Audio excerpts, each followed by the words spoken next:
A gente está aqui com o professor Andrei Espósito, que é professor titular de cardiologia da Unicamp, e a gente vai trazer uma novidade, que é o lançamento da diretriz de prevenção de aterosclerose da Sociedade Brasileira de Cardiologia.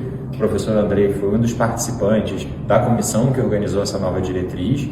Eu queria perguntar, Andrei, o que um hepatologista precisa saber do que tem de novidade nessa diretriz? Quais são as principais mensagens que você daria para um hepatologista?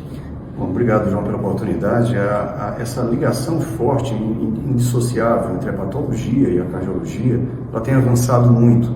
Mas da mesma forma que a gente tem aprendido a usar ferramentas como o FIV4 para a gente saber direitinho como encaminhar, como fazer screening, chegou um momento que é fundamental que o hepatologista utilize ferramentas como o Score Prevent, que a gente vai estar detalhando, vai estar na diretriz detalhada. É o score que você, com os dados de bioquímicos, idade, sexo, você prevê qual é o risco em 10 anos de desenvolver infarto AVC, o risco de desenvolver insuficiência cardíaca, ou mesmo o risco em 30 anos.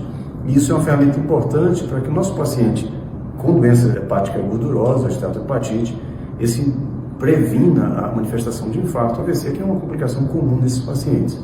Além disso, a nossa diretriz reconhece que mesmo calculando o risco, ao se encontrar a esteatose hepática, a gente não está definido para a esteatohepatite, até por uma limitação com relação ao diagnóstico, e nem o FIV4, a presença de esteatose hepática já é suficiente para que se eleve o nível de risco. Ou seja, quando se encontra a esteatose, a gente sabe que existe um distúrbio metabólico grave o suficiente para elevar o grau de risco, como da mesma forma a gente utiliza a síndrome metabólica, né?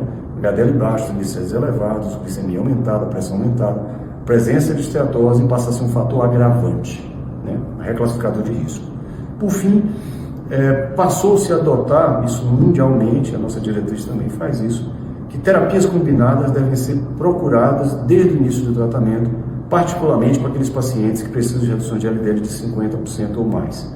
Então, se um paciente você classifica como alto risco, a meta de LDL seria 70. Se esse paciente tem 140 de LDL, não tem nenhum sentido começar com monoterapia com estatina, terapia de estatina combinada com ezetimiba, ou com ácido bempedoico, ou com terapia anti-PCSK9, passa a ser a primeira escolha desde o início do tratamento. Andrei, muito importante isso. Então, se eu puder resumir aqui para os nossos colegas, que a gente calcule o risco cardiovascular de todos os nossos pacientes usando o Score Prevent, a gente não deixe de olhar para isso na consulta, que a gente entenda que a doença hepática gordurosa é um marcador de risco cardiovascular adicional, que esse paciente que tem doença hepática gordurosa, ele está sob risco cardiovascular maior do que um paciente que não tem, e que a gente não seja leniente no tratamento da dislipidemia dos nossos pacientes, que a gente atinja as metas e, se necessário, usando terapias combinadas. Exatamente. Andrei, muito obrigado. Eu que agradeço.